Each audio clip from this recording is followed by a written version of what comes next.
Hi, this is Jen. So we're going to go over the different techniques and some tips to go with them in the Midnight Reflections block by Nancy McNally that we're doing with Calico Mermaid. So our first technique, the one that you're going to hit first in the pattern, is called 8.5. No, it's not. It's called 8 at a time half square triangles. And it's pretty simple, and you're going to need a couple of things. Now you're going to need your rulers. She's going to start off with 6-inch squares. So we're going to take a couple of leftovers, okay?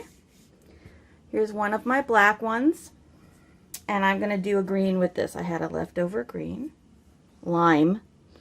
If you ever need to come to the shop to figure out what color is what, we have them labeled with their names. And we can help you find the color that you need. But it should be in your kit, so you're probably just fine. Now you're going to need a marking pen. And if you're doing it on dark, a white one is good. Marking pen or pencil. But I prefer to mark dark on light square triangles. Light shade triangles. So you can use a ruler if you want. But my favorite tool is this. It's called a quick quarter. We have some at the shop. And we have them in different varieties. We have this one. And you can see it has straight lines. And it has a place to make dashed lines. Okay? And what we're going to do is we're going to take our pen. This is a fabric marking pen. I know it doesn't look like it, but it is. And we're going to mark our dashed lines down the middle. Okay. So there's one. And we're going to go to the other one, and we're going to line up these little corners here. And you can center it if you want, but whatever's easiest. And you're going to mark your dashed lines here. Now, there are several ways you can continue. You can mark your sewing lines if you don't have anything, but you can also use our diagonal seam tape and just use this as your guideline. But what we're going to do is we're going to mark our centers, okay? And because we marked the cutting line dashed, right? Our sewing lines are going to be solid. Okay, and just keep it in place. And if it shifts a little bit, no problem, just line up that point in the middle again. Okay, and that's going to be your seam allowance right here, this bit right here. So you're going to mark your solid line here. And let's see if I can do this left-handed. Probably not. I'm not the most ambidextrous person.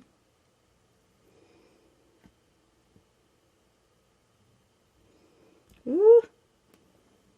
Okay. So, you are going to take this over to your sewing machine, and you're going to sew on the solid lines, all of them. So 1, 2, 3, 4. Okay, I'm going to pause the video and come back when it's sewn. Okay, so we're back with our sewn square. Okay, do you see how you can see the stitching on the solid lines and my dotted lines are still there? That is going to be your cutting guide, but the first way you're going to cut it, I've tested this out several ways, and this is the easiest way. The first way you're going to cut it is from the side. So these are 6-inch squares. So you're going to take your ruler and you're going to measure 3 inches in, okay? And you're going to cut, and you're going to try to leave them together, and you're going to measure 3 inches in, and you're going to cut. Okay, then you can separate them if you want. But now you're going to cut on this dotted line. So if you need to, use your ruler. But if you don't, you've got lots of room to play with, so you can just cut them with your ruler, and they don't have to be perfect because you're going to have your seam allowance. The seam allowance is what's going to be perfect. Don't freehand cut those first initial cuts. So now you have 1, 2, 3, 4, 5, 6, 7, 8, and you're going to open them up. Maybe. And with your half square triangles, unless it says otherwise, you're going to press to the dark. Okay? Now you have 8. And it only took you 4 seams. Really super simple. And Nancy has oversized these a little bit, so you're going to trim them later. And that's going to be a That's going to be a tip later in the video. Okay? I'm going to show you the easiest ways to trim your half square triangles, but you're going to trim them to the size they need to be. That's all it takes. So when she says 8 at a time, half square triangles, that's what she means. All right, so we're going to transition over to our next tip. So we'll see you in a second. Okay, our second technique, what you're going to hit next is called stitch and flip. And Nancy marks these down as SNF in your pattern, but it's short for stitch and flip. Okay, now this is a great technique, and she's going to have you do this in several blocks. Okay, but I want you to make sure you remember when she tells you to do this, you need to pay attention to the directions and the sides you're going to stitch on. Okay, follow her directions. They're very clear and very helpful, especially her pressing directions. So in all your cases, you are going to, well, no, that's not true. I apologize. In most of your cases, you're going to have specific directions that you're going to have to stitch and flip. Okay, so you will usually have sets of 2. So you're going to have one set over here and one set over here, and you're going to mark them ahead of time, and you can pin them if necessary, but if not, just make sure you mark them right before you do them and then put them aside so that you don't get them mixed up. Okay, so you're going to mark one that goes that way and one that goes the opposite way. Okay, so here you have your 2 units, and you're going to sew on those lines you just marked. So I'm going to do that, and I'll be right back. All right, we're back, and we've sewn on the corners here. So here comes the flip part. You're going to take your pieces, and you're going to cut. You're going to have your standard 1/4 inch seam, and you're going to cut on this side. You're going to cut this little bit off, okay? And you're going to take the other one, and you're going to do the same thing. You're going to cut the outside off. So don't cut over here, cut over here.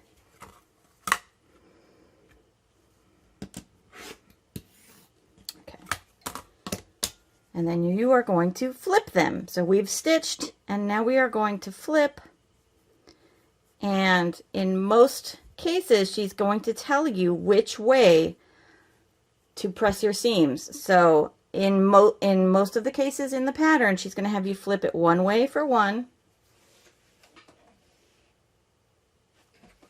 Okay.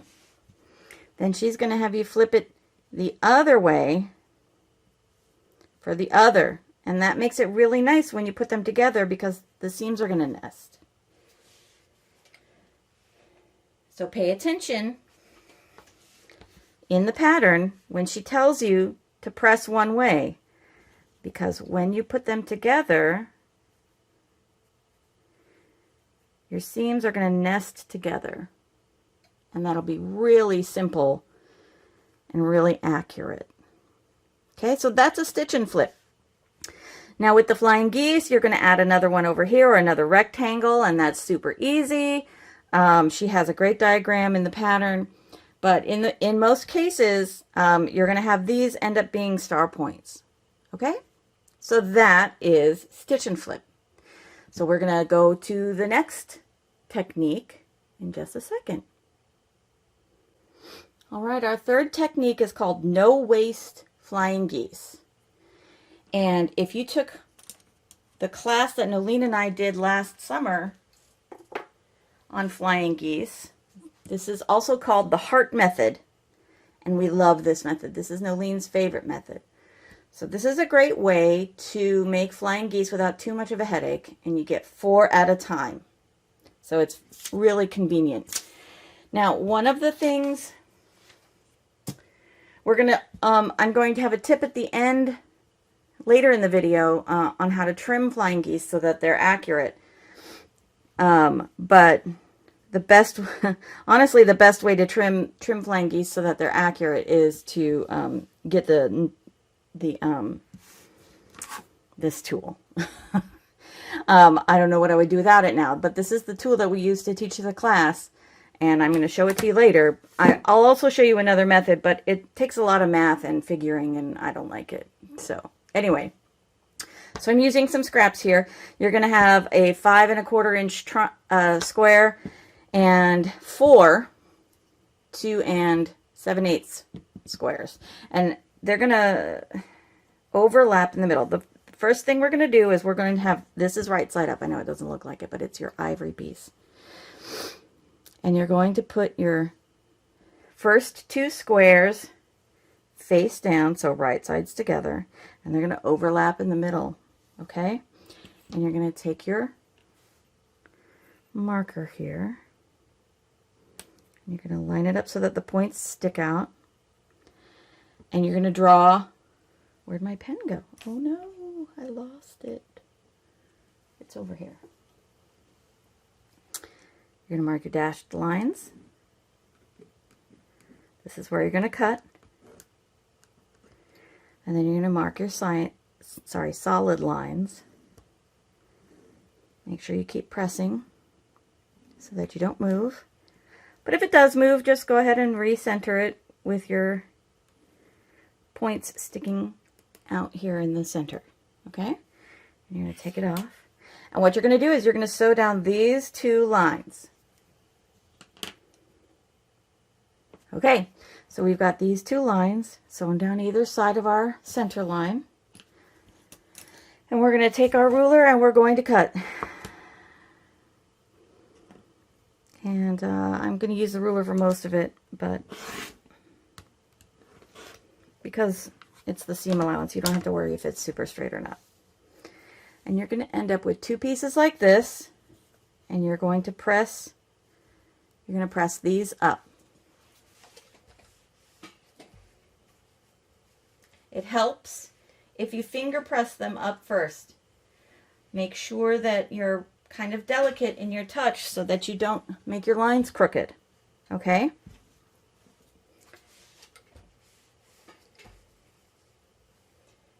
If you need to starch again, it's okay, but it's not exactly the best place to do it. So here's why they call them hearts in the method that we taught. Well, you've got these 2 sets now, and you're going to take your other 2 pieces, same size squares as before. Okay, and you don't have to do them both at once. It's fine. And you're going to take, in fact, you know what? That's just asking for trouble, isn't it? All right. So we're going to mark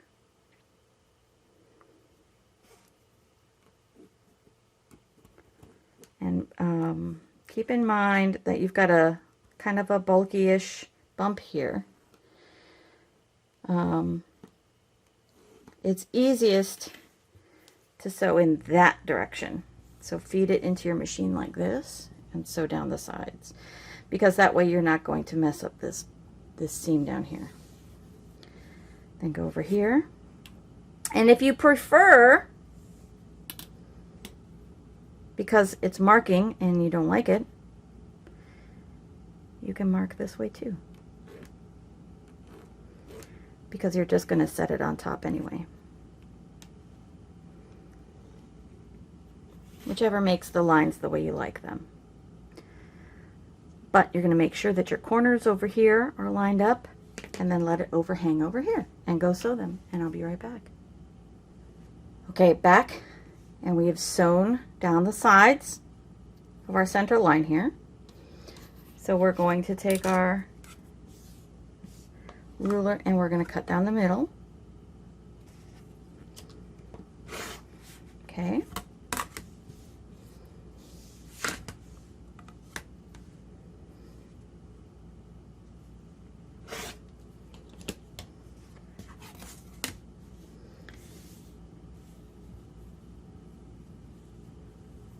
And ta-da! You've got your little flying geese unit. Now remember, before you put this second square on, make sure you press really nicely, because if you don't, you could end up with one side a little bit shorter than the other. And you're going to follow her pressing directions, but most of the time it's going to be press them over like this with the seam allowance under the dark, or under the ear part of your flying goose. I guess these are the wings and this is the body. I'm not sure. I feel like this is the goose and this is the sky. Anyway, that is your 4 at a time, or no waste or heart method of flying geese. This is the method that she uses here, and it's great because it doesn't waste any of your fabric. You are going to trim, but you're only going to trim enough to make it straight so that you can put them together. And we are going to go over how to trim them in later in this video. Okay, so now on to technique number 4. Okay, the next technique. Okay, our last technique that we're going to go over is, you're going to hit this later, you're not going to need 8 entire flying geese, or not flying geese, but half square triangles. You'll only need 2 or 4, and you don't want to waste a whole lot of fabric, which is, you know, it speaks to my miser little heart.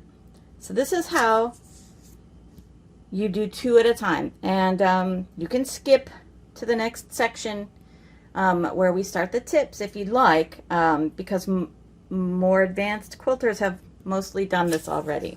But if you haven't, or you need a refresher, it's pretty much the same as the 8.5 time in terms of 8 at a time half square triangles. Excuse me. I just apparently can't talk correctly today. But it's a fewer steps. So you're going to take your quick quarter or your ruler or whatever you like best. This is just an easy way to, you know, make it so that you only have to put one ruler down at a time. You don't have to mark it. Okay, you're going to mark it like so. And you're going to sew down your side, the outside lines, the solid ones. Okay, so we've sewn down the sides, and you're just going to cut along the center.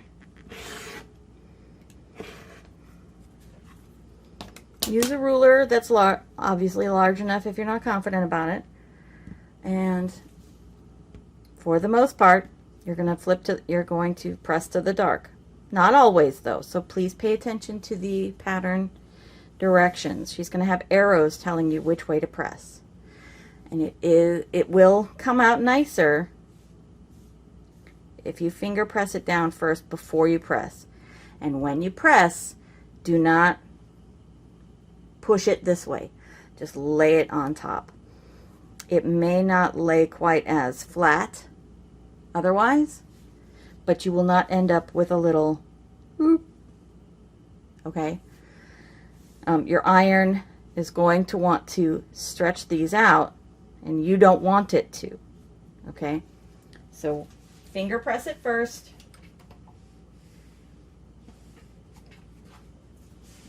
And then just lay your iron on top and gently move it. If you do move your iron, move it this way, back and forth this way.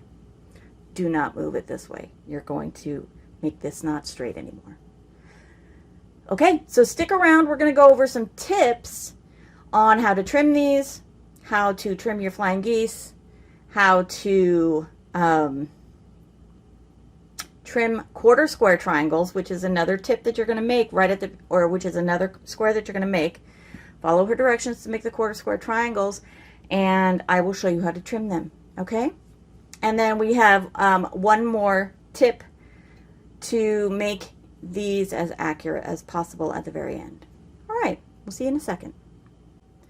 Okay, so my number one tip for this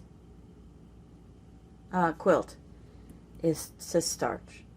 This is really, honestly, the best thing that you can do to ensure success for this quilt. You're working with a lot of bias edges. Fabrics ravel over time. This will help prevent stretching. This will help make your cuts accurate. They will stay accurate. They will do a teeny bit of pre-shrinking when you starch, and they will make it easier to feed these corners here. See these corners here? Through your machine, because they won't want to dip into your feed dogs. Starch before you cut, first off, okay? Now, you're gonna have a lot of corners and seams coming together. Here is another tip for starch.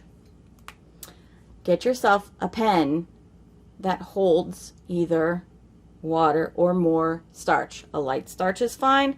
My favorite is the, oh my gosh, I forgot the name. It is the June Taylor version at the shop. You can use the number 2 Best Press. Starch Savvy, that's what it's called. You can use Starch Savvy. If all you've got is the spray starch in the aerosol can, you won't be able to fill your pens with it. So try to get at least one version of clear liquid starch that you can pour into a starch pen, or a brush pen that has a little reservoir in it, okay? When you need to make sure your edges stay down flat, especially when you are sewing and pressing long seams together of multiple blocks, this is a great way to just starch a little bit, okay? Get down the underside too, because that's where it's going to stay.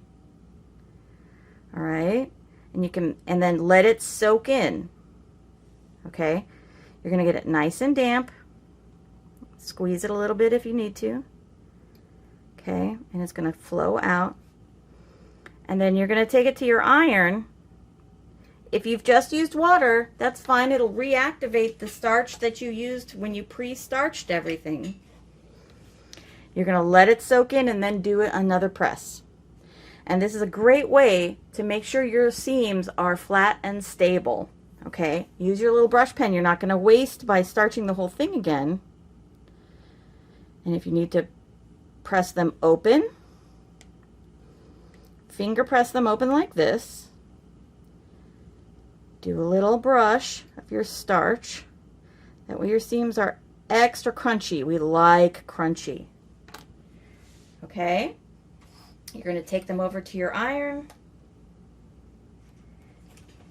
and you're going to press. Now, the problem that you're going to run into sometimes is that you haven't waited long enough for this to soak in, and it might stick to your iron and it might flake off, depending on if you're using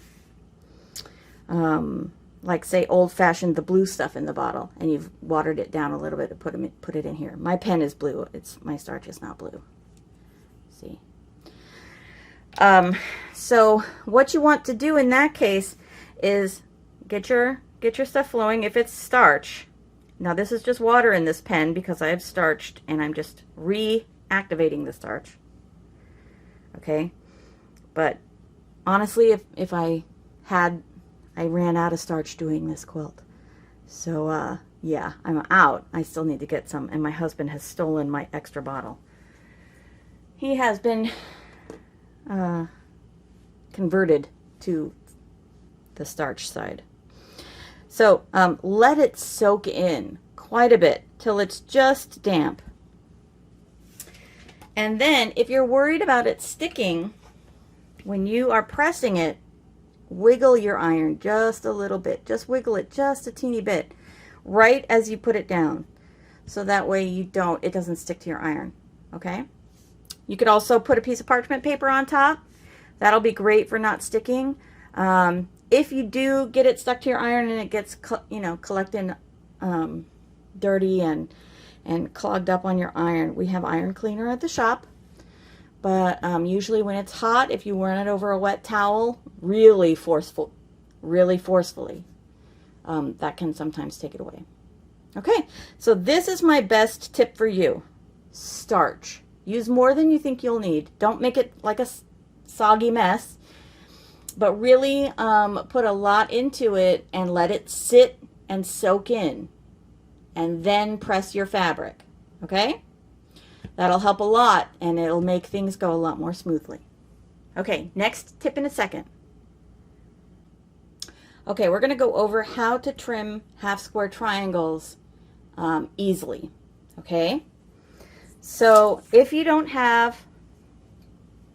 have a small ruler, this is how people would normally trim a half square triangle. Okay, so now we started off with 3-inch squares. Well, not technically, but like we started off with the 6-inch squares, and that makes, anyway, so these were originally, they would have been 3 inches. You're going to end up you're going to end up trimming these to 2.5. Okay, and you can see we've got a little extra. So the first thing that you do is you get your measuring square and you find your diagonal line. Okay, this is your 45-degree angle, and this is going to match up with your angle, with your center diagonal line on your half square triangle. Okay, so you're going to lay this on top. And one of the reasons I don't like using this particular square is that I have a 1/2 inch over here and I have a full inch over here. So just keep that in mind when you do it. It makes it a little bit frustrating to measure. Okay? And you're going to take this and you're going to make sure that you have a little bit over your, this says 2, but it's actually 2.5. It's a little over your line, and it's a little over your 2.5 line down here. Okay, so this is 1, 2.5, 1, 2.5. And you're going to make sure that the diagonal is right on your diagonal. And you're going to take your cutter, and you're going to cut this side off, and you're going to cut this side off, move that aside, and you're going to turn it around. Then you're going to line it up exactly the same way, but you're going to line up this and your side lines. Okay, just adjust it a little bit till they're meeting the lines, and you're going to cut, and you're going to cut, and you have a 2.5-inch square. Easy peasy lemon squeezy, right? Now we are going to be doing a lot of those.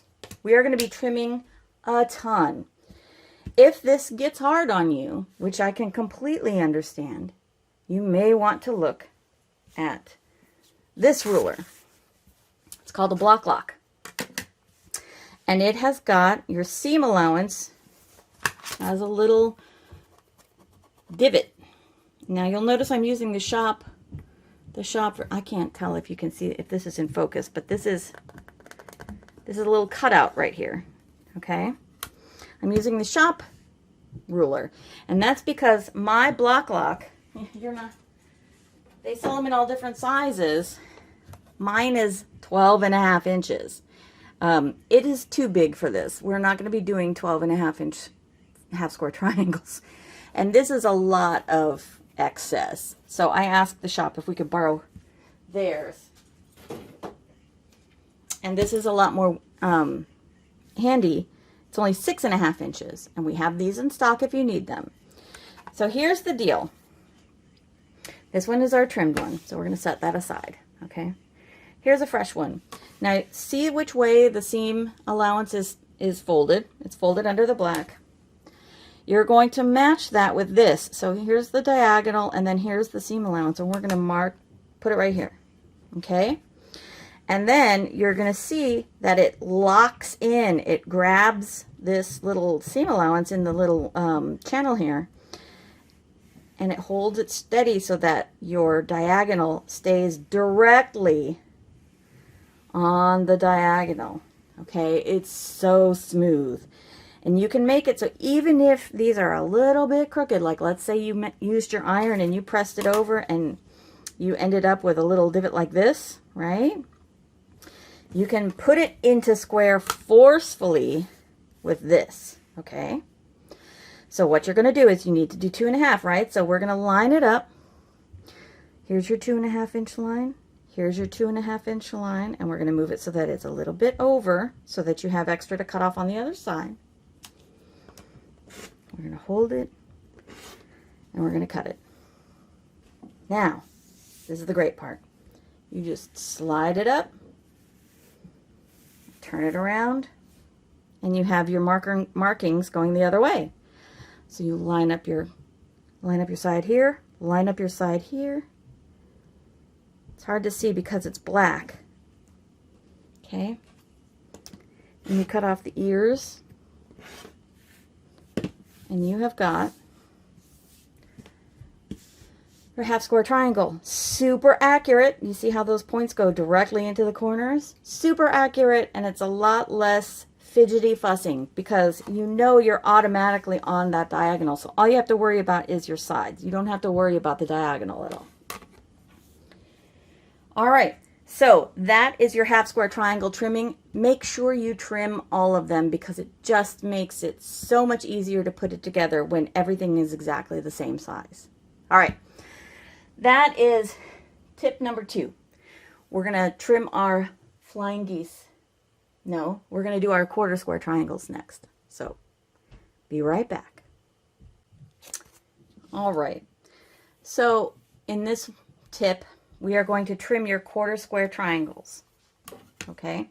And you're going to need a Sharpie, and after your Sharpie, you can take it off your ruler with an alcohol wipe or rubbing alcohol, or actually you can take it off with hand sanitizer. But Sharpie does come off your rulers, but you're going to need one. So I want you to get one. And we're going to mark up your ruler to make this a lot easier. Okay, so I've made a quarter square triangle right here. This is what a quarter square triangle is. It's like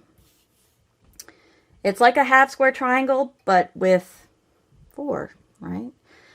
So this is, we're going to trim this to 2 inches square. It's a teensy bit over.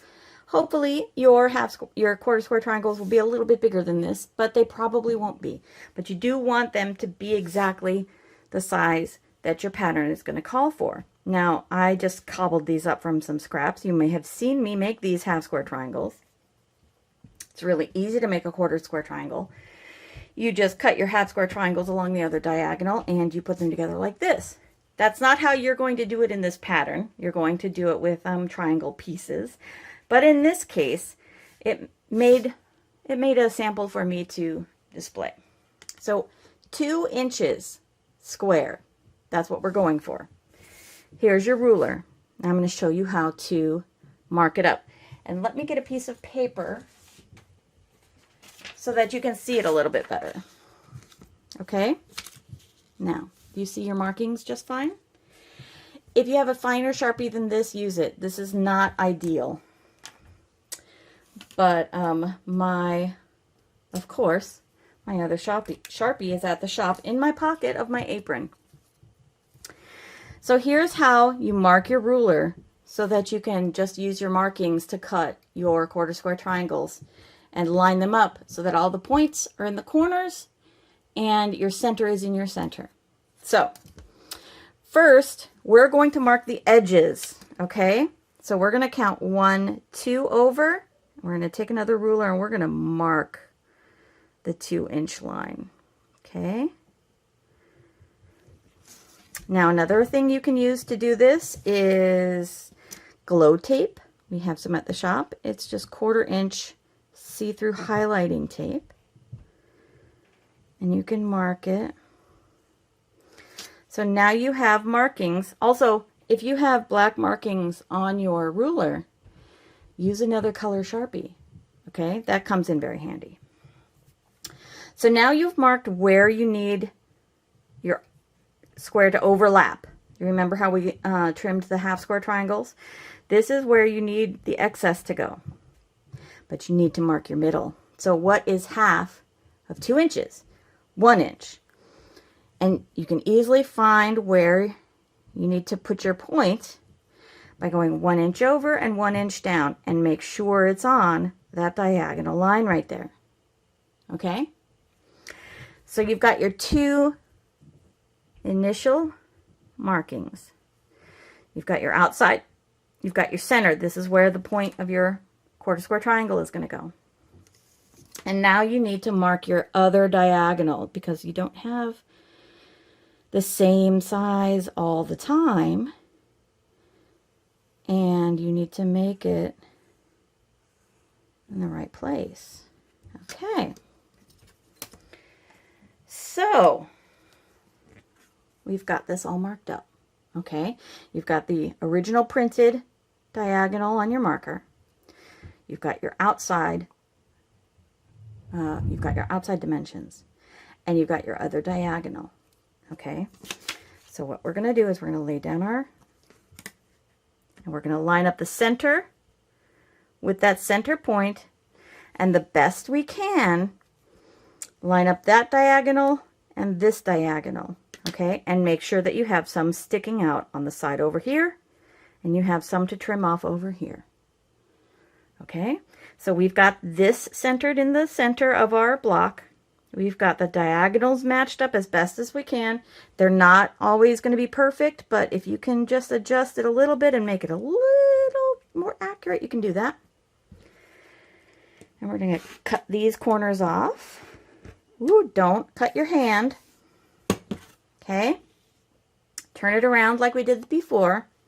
We're going to line up those corners again. Now this time we want our center to line up, and we want these sides to line up. And then cut and cut. There it is. Ta-da! Now it's trimmed to the size we need, with this in the center and our lines to the corners.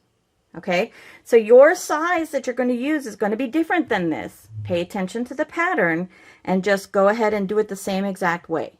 Okay, put your outside dimensions first, draw, put your center, divide it in half, and find where your center should be in both directions, both axes, and then draw your other diagonal line. And this will also work for the squares that you're going to do in one of the first blocks, where you will have one black side and 2 colored sides over here. Okay, so like I said before, though, if you have another color Sharpie, you're going to be using a lot of black, so try to use that if you can, or if you have like a paint marker or a chalk pen that that you can make sure you can remove it, because I know I can remove Sharpie, but I don't know if I can remove a metallic or a chalk pen. You can draw that on here so that it's light. Okay, there you go. That's your tip for this, for 1/4 square triangles. Now we're going to do flying geese, so just stay put. We'll do that too.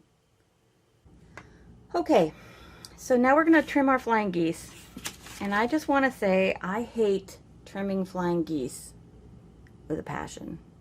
Okay, so I'm going to show you 2 ways. I'm going to show you the hard way, the old way, the hard way. I'm going to show you the easy way, but you have to buy another ruler. Okay, I understand that we can't always afford the buying a new ruler option. So that's why I'm showing you the hard way first. But it's worth it sometimes because your time is worth money as well. Your time is not worthless, and your mental health is not worthless. And so sometimes to save both, save time and save mental health, you need to find a way that will make you happy, okay? And so I'm going to show you the hard way first. So your flying geese, remember we made these 4 at a time flying geese before? You started off with, I believe it was 5 1/4 inch squares, and then 4 2 7/8 squares that overlapped. What you're going to do is you're going to trim these up to 2 by 4. Well, that's the finished size. They're 2.5 this way by 4.5 this way. Okay? And so if you ever see the term 2 by 4 flying geese, that means 2.5 by 4.5. So flying geese are always 2 times as long as they are tall when they're finished. Okay? So, the hard way. You're going to need your Sharpie again, unless you are really good at remembering dimensions, okay? And the first thing you're going to do to make things easier is you're going to turn this on your side, or if you're left-handed, you're going to turn it to the other way, and you're going to find your 1/4 inch line, and you're going to make sure it's as straight as possible, meaning take your other side and line it up so that it's not crooked, okay? It's not perfect, so it's going to be a little difficult. But what you want to do is you want to make this 1/4 inch, this part above the point. So you're going to chop that off. And this is how much we have left over, okay? So it's not a lot. Don't be intimidated by that. Okay. Now, because this is going to be 4.5, you're going to divide it in half and put this in the middle. So what you're going to do is you're going to find your inches here, and half of 4.5 is 2 1/4. So you're going to go 1, 2 1/4, and you're going to mark it where this center is supposed to be. Okay? So 2 1/4. And 1/4 inch in. And you're going to take this and you're going to put that on the point. You're going to line it up here. And you can already see this is a little short. That's all right. That's all right. And if you want to avoid this happening, do you see how we're short of the, if you want to avoid this happening, instead of 5 1/4 for this, make it 5.5, okay? And instead of 2 7/8 over here, make it 3. And you're going to enlarge it enough so that you do not have to worry about that, okay? Also, another tip that you could do is, do you remember how we marked and then sew a little bit on the inside of your mark, just a little bit, okay, so that you make sure it's a scant 1/4 inch instead of a full 1/4 inch. All right, so we're a little short, but this is telling us where our outside is supposed to be. So this is straight and this is straight, theoretically. Now what you're going to do is you're going to go around and do it the other side. You're going to take your ruler. That's the part we just marked. You have to remark it. Let's see. Okay.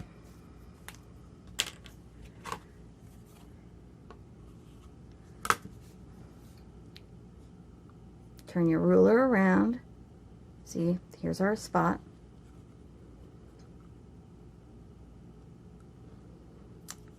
Put it at the point of there and make sure this is lined up. Do you see why I hate this so much? Okay, And then you're going to trim that. That should already be trimmed. Okay. Now you can see ours were a little bit small. This could happen to you. It's fine. Don't worry too much about it. Okay. Make your seams when you sew them together a little bit smaller. Make your squares when you start a little bit bigger. That's fine. Flying geese will be fairly easy to trim up if you make them too large. So if you want to have extra so that you know you can cut it off later, when you get to that point and it tells you to have a 5 1/4 inch square, make it 5 1/2. And it tells you 2 7/8 inch squares, make them 3. Make them 3 1/8. That's fine too. And you'll end up with big enough so that you can trim on all 4 sides. Now, let me show you the easy way. The easy way is this ruler. It's called the Ultimate Flying Geese tool, and it's a 2-step tool. And it's got a guide over here so you can figure out what size to cut. And actually what this is telling you to cut for 2x4s, which is what we're doing, number D. It says to cut 5 3/4 inch squares for the big square. So you cut one and then cut 4 3 1/4 inch squares. It's the same exact method, and you're going to end up with much more oversized flying geese to trim. Honestly, that's the best way to do it. So you're going to take this, and you're going to take an untrimmed goose. I don't know. What is it? Because it doesn't really matter. And you're going to, here it says trim 1. And a 2x4 flying geese unit, how's that? Is D. So you're going to line up that point, that letter, with your point right here. And you've got these dotted lines that go down the side of your geese. Okay? And you're going to cut off the right side, and you're going to cut off the top. Easy peasy, lemon squeezy. Okay? Then you're going to turn it upside down. And you're going to turn your tool upside down. And this says trim 2, and you're going to find D, and you're going to line up your triangle in the middle with D. And these should match up. And you're going to press, and you're going to cut that, and you're going to cut that. And boom, it's trimmed. 2 steps, no marking, no measuring, much easier. Okay, so oversize your geese. Okay, make your flying geese beginning squares a little bit bigger than Nancy tells you in the pattern. Okay, and you can always make flying geese smaller, but you can't make them bigger. So like, for example, let's say this is supposed to be a 2 1/2 by 4 1/2, right? I'm going to show you how it works to make them smaller. So 2x4 was D, right? If we move this to C, you can see we have a lot to trim off over here. Not so much over there. You can always make them smaller, but you can't make them bigger when you've already done it, right? Turn it around the other side. You're going to find C right here. Lay that down. Okay. Cut. Cut. Perfect. So make your flying geese a little bit bigger than you need to, and that way you can trim them to the size you need. That's it. This is worth it. Worth it. And she has tutorials right here. So if you need any more help with this, come into the shop and we'll show you how it works. We have them on sale. If you're taking this, if you've paid for this video and you're taking this class and you're doing this kit, you get the 10% off. Just let us know this is for the class. All right. Now I'm going to show you one more tip. It is not at the cutting station. It is at my sewing machine. Okay. So I'll see you in a couple seconds. Okay. So this is our final tip, and it does we're going to go over 2 different things. Okay. you're going to be sewing a lot of squares that start at the point. And you're going to notice that I marked this funny, okay? I marked the center and I marked one side and I did not mark the other. And I'll show you why, because this is a tip. Do you see this tape? This is called diagonal seam tape. We have it at the shop, and this is how you use it. With half square triangles, whether it's 2 at a time or 8 at a time or however many at a time, you are going to not, if like let's say you put on a 1/4 inch foot, or you have a some kind of physical fence here, a seam guide to make your seams straight, which is what I do all the time. For example, a lot of the time I will have, of course I don't see it now because I put it away, but I will have, like, let's for example have a sticky note as my seam guide. Okay, this will tell you the red is where the center of your needle hits. It does take a little finagling to put on, but it'll last through several projects. You can see mine is starting to curl up a little bit, but it will still last for quite a while now.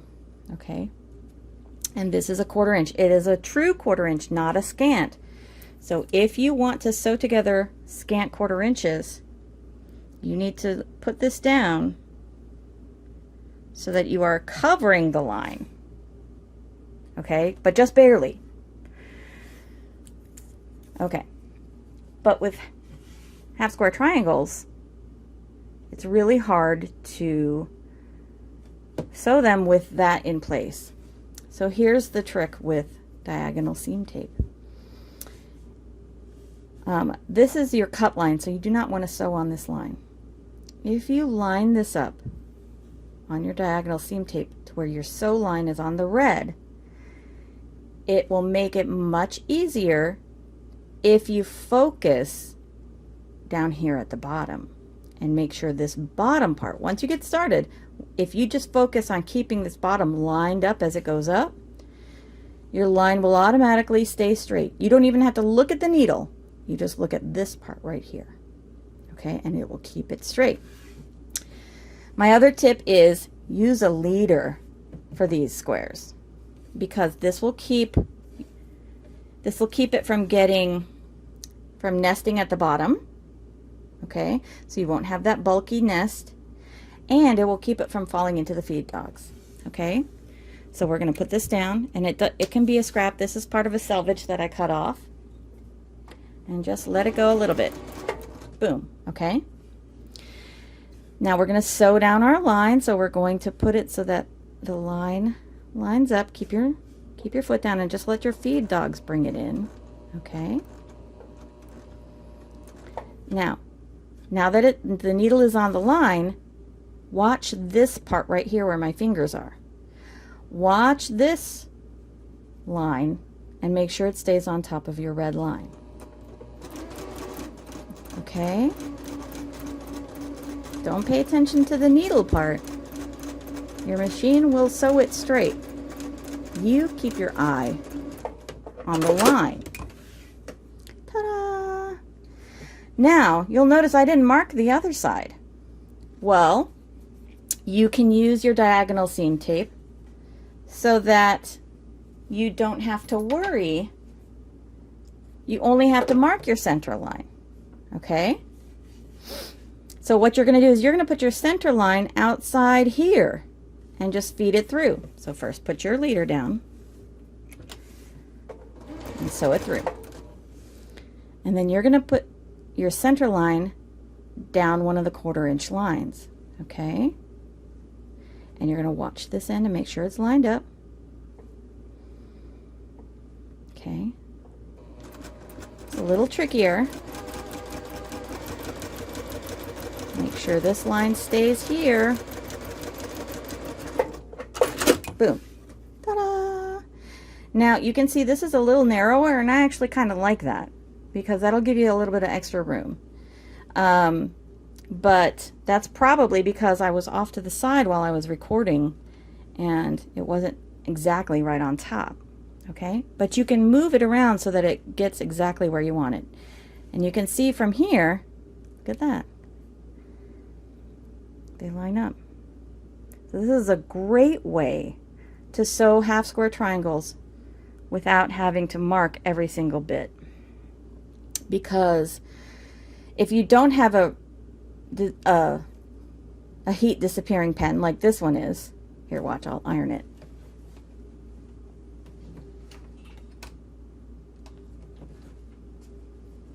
Woo! Huh. Of course. If you don't have a heat disappearing pen, you can just mark it with a regular pen. And if you don't mark the seam line, it's not going to bleed through to your fabric. You really don't want to mark your fabric with a pen that can bleed through. And sometimes pens that you use, just regular old pens or pencils, like this one, which is what I was writing the technique signs for, sometimes they won't come out the way you want. And so you want to mark it as little as possible. So you will mark your center line and use your seam tape to do the rest. Okay? So we have that at the shop. It's called diagonal seam tape, and you're going to use it a lot. It's great for stitch and flip, because what you can do with stitch and flip, I have lost all my pieces that I was using. Well, of course. Hold on one second. Okay, so let's say you're doing a lot of stitch and flips. I've got a couple squares here. You don't have to mark it at all. Okay, so it does help to mark, because it'll tell you how many of each side you need, because you will need to do different sides. So let's say we have to go from here to here. You're gonna, well, where's my leader? Here it is, still attached to the other one. Set your leader through, and you can reuse your selvages for this. You can reuse scraps, all that stuff. Put the point right here, right next to the needle, and line your other point up with the red line.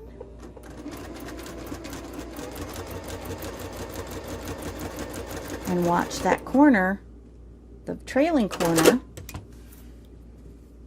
Perfect.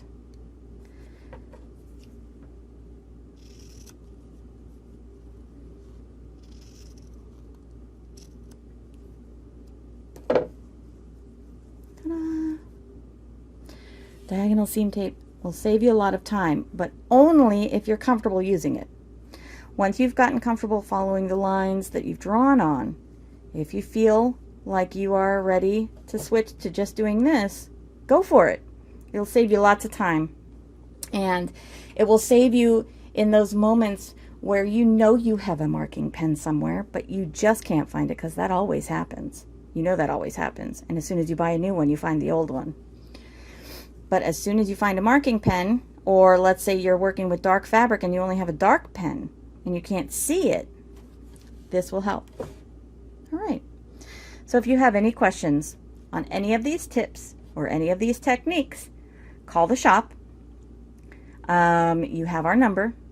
You can text the shop number. It's 559-791-8510. You can call us during business hours, 559-793-2510. You can put a comment in this video, and hopefully I will see it quickly. Or you can just catch us on a Thursday live on Facebook and just put a comment in where I can see it, and I'll try to answer it there. Or you can email us at the shop, mermaids@calicomermaid.com, and we'll get your email and we will get back to you. So this is going to be great. Don't forget to starch. Oh, one more tip. If you can't keep track of the colors, because sometimes the colors look very similar, make yourself a legend, okay? A color key, like the map keys, okay? This will help you quite a bit, because especially over here, these three are very similar, okay? These two will get confusing. And then try to keep all these clear. You won't be able to. All right. So anyway, make a color key. Use your selvage cutoffs. See? Selvage cutoffs or little tiny scraps. And tell yourself what color is what. We have all of these fabrics in the shop as yardage marked with their name as they're used in the pattern. Do this with selvages right at the beginning. That is a good tip. All right, we'll see you later. And show us progress pictures of your project, and we will be super excited for you. All right, you're gonna love this. Have fun. Bye.